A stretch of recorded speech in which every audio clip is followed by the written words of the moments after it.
Hello friends, welcome to learn with Aditya YouTube channel. आज के session में हम एक डाउट सॉल्व करने वाले हैं। ये डाउट मुझे टेलीग्राम ग्रुप में मिला था। ये एक सिटिंग अरेंजमेंट का सवाल है। 8% सिटिंग अरेंजमेंट है। Some are facing inwards and some are facing outwards. देखिए, सबसे पहले आप देखिए कि सवाल क्या है। वीडियो को पॉज कीजिए और एक बार क्वेश्चन को अटेम्प्ट करने की कोशिश कीजिए। कमेंट बॉक्स में कमेंट करके ये बताइएगा कि कितनी पॉसिबिलिटी में आपका ये पजल बना और आपको कितना समय लगा इस पजल को बनाने में। दोस्तों, दो पॉसिबिलिटी में ये पजल आराम से बन जाता है, लेकिन आज हमारी कोशिश रहेगी कि इस पजल को हम सिंगल पॉसिबिलिटी में बिल्कुल आराम से कम समय में और विथ एक्यूरेसी इस क्वेश्चन को किस तरीके से अटेम्प्ट करें, वो मैं आपके साथ शेयर करना चाहता हूँ। क्वेश्चन क्या कह रहा है, सबसे पहले देखिए। 8 friends J, K, L, M and O, P, R are sitting around a circular table, but not necessarily in the same order. Some of them are facing center and some of them are facing outside the center. Only one person sits between M and none of them is the neighbor of L. देखिए, ये जो पहला statement हमने पढ़ा, इसको अब हम frame करने की कोशिश करते हैं। यहाँ से जो इन्फॉर्मेशन हमें मिली उस चीज़ को हम नोट डाउन करते हैं। क्या कह रहा है कि M और N के बीच में एक बंदा बैठता है, और दूसरी चीज़ ये बोल रहा है कि M और N में से कोई भी L का नेबर नहीं है। तो मैंने क्या किया, M और N को एक ब्रैकेट में डाल दिया और L को उनका नेबर बना के क्रॉस कर दिया कि भाई ये वाली कंडीशन कहीं पे भी पॉसिबल नहीं होनी चाहिए कि M या तो N में से कोई भी L के साथ आपको नहीं दिखना चाहिए। Both the neighbours of K faces outside the centre. K के जो दो नेबर है, लेफ्ट और राइट, वो दोनों की दोनों आउटसाइड की तरफ देख रहे हैं। मतलब आपको यहाँ पे डायरेक्शन थोड़ा सा बता दिया गया है, तो इस इन्फॉर्मेशन को हमने नोट डाउन कर लिया। O sits second to the right of R. देखिए, हमें आर का डायरेक्शन नहीं पता, तो हम क्या करते हैं, फिलहाल के लिए ये अज्यूम करते हैं कि भाई आर आउटसाइड देख रहा हो। ऊपर की तरफ अगर मैं डायरेक्शन बना रहा हूँ तो उसको हम आउटसाइड मानेंगे, और नीचे की तरफ अगर डायरेक्शन बना रहा हूँ तो उसको हम इनसाइड मानेंगे। हम ये मान लेते हैं, अज्यूम कर लेते हैं कि आर अगर आउटसाइड देख रहा होगा तो ओ उसके राइट में कुछ इस तरीके से आएगा। इन केस कुछ ऐसा हुआ कि भाई आर बाहर की तरफ नहीं देख रहा है, इनसाइड देख रहा है, तो क्या होगा कि जो चीज़ें हमने बनाई हैं वो उसका रिवर्स हो जाएगा, 180 डिग्री हो जाएगा। ये चीज़ आपको समझ में आई। आगे क्या बोल रहा है, N sits second to the left of O. इस चीज़ को समझने की कोशिश कीजिए। एन ओ के सेकेंड लेफ्ट में बैठता है। अगर यहाँ पे ओ है तो उसके सेकंड लेफ्ट में एक और दो यहाँ पे तो आ नहीं सकता, क्योंकि यहाँ पे ऑलरेडी आर है। तो फिर कैसे आएगा, एक इधर छोड़ के दूसरा यहाँ पे एन आ जाएगा। ठीक है, तो ये मैंने एन को प्लेस कर दिया। अब यहाँ पे आपको एक चीज़ और समझ में आनी चाहिए कि भाई ये डायरेक्शन अगर आर के लिए राइट है और ओ के लिए लेफ्ट है, इसका मतलब आर और ओ की डायरेक्शन आपस में ऑपोजिट है। अगर आर बाहर की तरफ देख रहा है तो ओ अंदर की तरफ देखेगा। ध्यान रखिएगा, अभी मुझे डायरेक्शन कंफर्म नहीं है, लेकिन ये दोनों मैंने इसलिए बनाया ताकि आर और ओ आपस में ऑपोजिट हैं, उस चीज़ का हमें ध्यान रहे। ठीक है, इतना बनाने के बाद जनरली लोग क्या करते हैं, दो सर्कल बनाते हैं। एक में आर को अंदर ले लेते हैं, एक में आर को बाहर ले लेते हैं, और आगे का पजल सॉल्व करना शुरू करते हैं। मैं बोलता हूँ इतनी हड़बड़ी करने की क्या ज़रूरत है दोस्तों। जितनी इन्फॉर्मेशन आपने ऑलरेडी नोट डाउन की है, देखिए ना, उसमें से अगर कुछ मीनिंगफुल इन्फॉर्मेशन बनती है, आगे आपको मीनिंगफुल इन्फॉर्मेशन मिलती है, तो उसे नोट डाउन कीजिए। हो सकता है कि आपको दो केसेस बनाने की ज़रूरत ही ना पड़े, एक ही केस में आपका पूरा पजल सॉल्व हो जाए। ठीक है, देखिए, यहाँ पे आपके पास में एक इन्फॉर्मेशन ये है कि एम एन से एक छोड़ के एम बैठता है। एन से एम छोड़ एक छोड़ के एम यहाँ पे तो नहीं बैठ सकता, क्योंकि यहाँ पे ऑलरेडी ओ है। तो कहाँ पे बैठेगा, यहाँ पे बैठेगा, एक छोड़ के एम।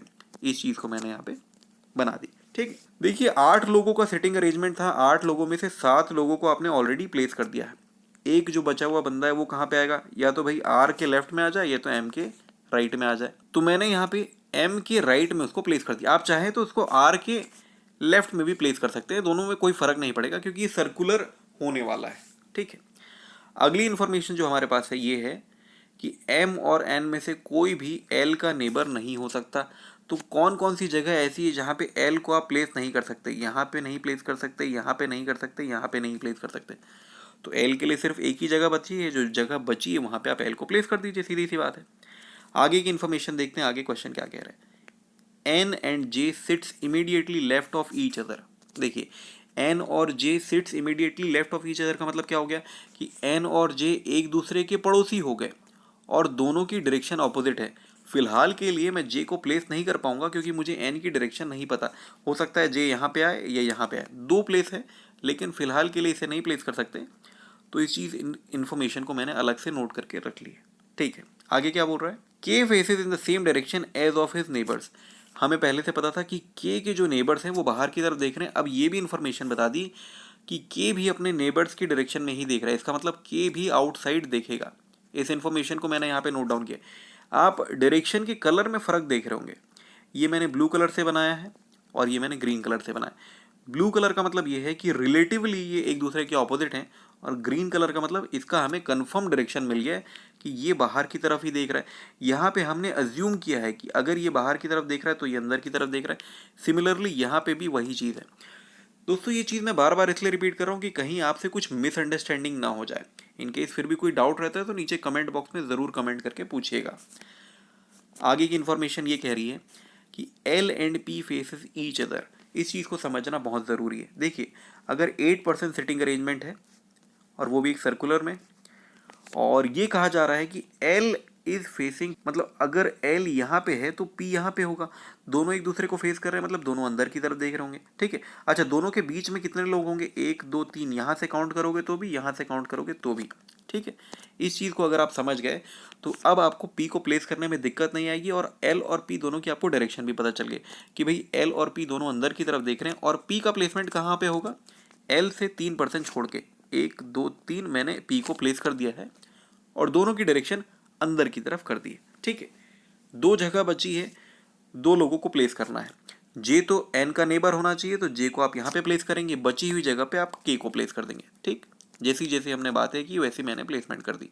अब आपके पास में क्या पुख्ता इन्फॉर्मेशन है, आपको ये पता है कि K बाहर की तरफ देखेगा और उसके जो नेबर्स हैं वो भी बाहर की तरफ ही देखेंगे। इसका मतलब ये हुआ कि K आउटसाइड देख रहा है और उसके जो नेबर्स हैं M और R क्यों, क्योंकि ये एक सर्कल है, तो K के जस्ट बाद उसका जो अगला नेबर होगा वो R होगा। ये दोनों भी बाहर की तरफ देखेंगे। देखिए दोस्तों, हमने जो शुरुआत की थी वो ये अज्यूम करके की थी कि R बाहर की तरफ देख रहा है, और जैसे जैसे हमारा अरेंजमेंट बढ़ता गया, जैसे जैसे हमें इन्फॉर्मेशन मिलती गई, जो हमने एजम्पशन लिया था वो बिल्कुल सही हो गया। इसका मतलब R बाहर की तरफ देखेगा और O अंदर की तरफ देखेगा। तो जो हमारा कंप्लीट अरेंजमेंट बनना था वो अरेंजमेंट बन चुका है। अब आपको N और J का डायरेक्शन डिसाइड करना है। देखिए, यहाँ पे आप देखेंगे कि N के लेफ्ट में J दिख रहा है, जो कि आपको सवाल में पूछा गया है। तो आप क्या कीजिए कि N का डायरेक्शन बाहर की तरफ बना लीजिए, तो इसकी डायरेक्शन अंदर की तरफ आएगी। मुझे उम्मीद है आपको ये पजल समझ में आया होगा। देखिए, ये मेरा लीनियर वे में अरेंजमेंट कंप्लीट हो गया। अब अगर आप चाहें इसके बेसिस पे अगर आप आंसर कर सकते हैं तो इसके बेसिस पे कर लीजिए, नहीं तो अगर इसे आप सर्कुलर में बनाना चाहते हैं तो ये इसका सर्कुलर अरेंजमेंट हुआ। आप एक सर्कल बनाइए, स्टार्ट कीजिए R से, और क्लॉकवाइज में यहाँ से राइट की तरफ बढ़ते हुए सारे मेंबर्स को प्लेस करते चलिए, R L O J N P M K, और जो जो उनकी डायरेक्शंस हमने निकाली है वो डायरेक्शंस को आप पुट कर दीजिए। आपका circular setting arrangement single possibility में कंप्लीट हो गया। देखिए जी, कितनी इन्फॉर्मेशन हमने नोट डाउन की थी, बहुत ही मिनिमल इन्फॉर्मेशन में अगर आप इस अप्रोच के साथ जाएंगे तो बहुत कम समय में आप ऐसे पजल्स को बना सकते हैं। हो सकता है कि पहली बार अगर आप इस तरीके का अप्रोच देख रहे हैं तो आपको लगेगा कि यार कुछ चीज़ें कन्फ्यूजन लगी, तो आप एक बार वीडियो को फिर से रिवाइंड करके जहाँ से आपको डाउट लगे उस चीज़ को फिर से देख लीजिएगा। फिर भी कोई डाउट रह जाता है तो नीचे कमेंट करके पूछ लीजिएगा। नीचे टेलीग्राम ग्रुप का लिंक भी मेंशन्ड है। अगर आपको पजल्स में कोई भी डाउट आते हैं या आपको अप्रोच समझ में नहीं आता कि बेस्ट अप्रोच क्या होनी चाहिए, किस तरीके से सॉल्व किया जाए, तो आप टेलीग्राम ग्रुप में जो भी क्वेश्चन है आप पूछ सकते हैं। मुझे लगेगा कि इसका कोई एक अच्छा सोल्यूशन मैं आपको प्रोवाइड कर पाऊंगा तो बिल्कुल मैं उसका एक डिस्क्रिप्टिव वीडियो बना के इस चैनल पे डाल दूंगा। अगर आप चैनल पे नए हैं और ये वीडियो आपको अच्छी लगे तो इसे लाइक कीजिएगा और चैनल को सब्सक्राइब ज़रूर कर लीजिए। बेल आइकन को प्रेस करना मत भूलिएगा ताकि अगली जो वीडियो आए उसका नोटिफिकेशन आप तक सबसे पहले पहुंच जाए। फिर मिलते हैं आपसे अगले वीडियो में। इस वीडियो को देखने के लिए बहुत बहुत धन्यवाद।